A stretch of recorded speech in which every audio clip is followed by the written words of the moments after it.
நாம் வளர்ந்த படித்து வேலைக்கு சென்ற பிறகு நம்முடைய வாழ்க்கையின் மிக முக்கிய பங்காக இருப்பது நம்முடைய திருமணம்தான். அந்த திருமண வாழ்க்கையில்தான் நம்முடைய அடுத்த பாதி எதிர்காலம் அமைந்திருக்கிறது. அந்த வாழ்க்கை சரியாக அமையாவிட்டால் நம்முடைய எதிர்காலம் வீணாகி போவதை நாம் பார்க்க முடியும்.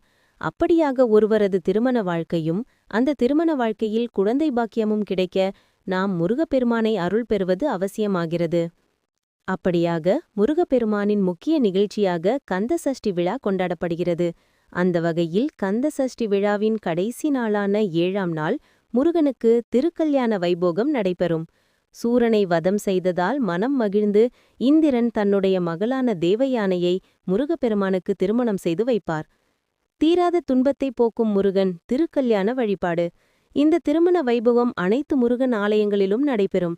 இவ்வளவு சிறப்பான இந்த நாளில் முருகனை வழிபாடு செய்வது என்பது சிறப்பான விஷயமாகும். திருமண பந்தத்திற்குள் போக சிலருக்கு திருமண தடை இருப்பதை பார்க்க முடியும். சஷ்டி விரதம் முடிந்த பிறகு நாம் அவசியம்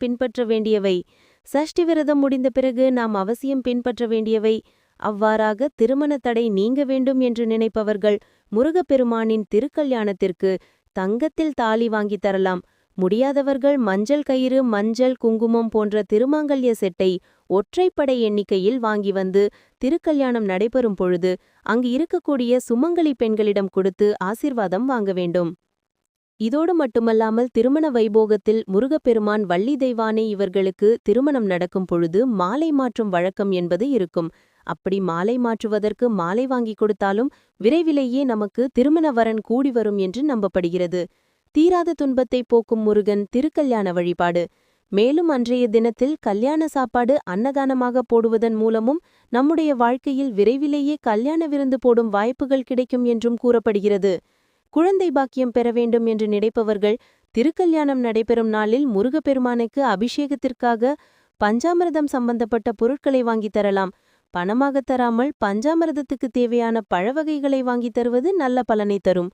அதிலும் குறிப்பாக நம்மால் இயன்ற அளவு தேனை வாங்கி தர வேண்டும். தேன் அபிஷேகம் செய்யும் பொழுது அதிலிருந்து சிறிதளவாவது வாங்கி வந்து அதை பிரசாதமாகவும் மருந்தாகவும் நினைத்து கணவனும் மனைவியும் உண்ண விரைவிலேயே குழந்தை பாக்கியம் கிடைக்கும் என்று கூறப்படுகிறது. முருகனை நம்பியவர் கைவிடப்பட மாட்டார்.